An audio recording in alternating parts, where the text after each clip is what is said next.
sheekadani waxaa idinla socodsiinayo cabdulqaadir maxamed cabdulqaadir caws ku soo dhawaada sheekadan qof waliba koonkan ku nool waxa uu leeyahay nasiib oo ugu duwan yahay qofka kale sidoo kale waxa soo mara imtixaan u gaar ah waxa wanaagsan in uu ku cimri qaato walibana ogaado adduunyada in ay tahay meel kooban oo laysaga tagayo waxa wanaagsan qofka in uu nafsiga ka fogaado ogaadana dhibaatada ruux kale oo u geysanayo in ay la mid tahay asagoo naftiisa u geysanayo oo kale naxariistu way habboon tahay waxaana ku wanaagsan qof waliba oo muslim ah in uu naxariista u dhawaado kana fogaado qof waliba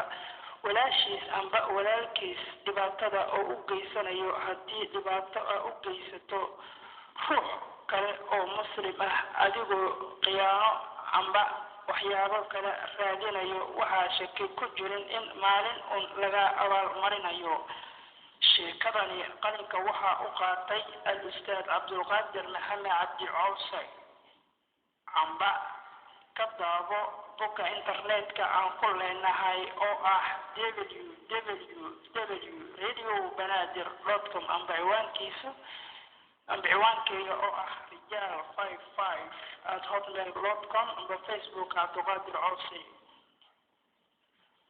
taleefanada adiga heli karo waa eber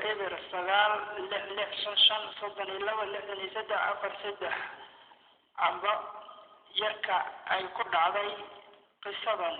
oo ah maxamed nuur watna raqamkiisa oo ah eber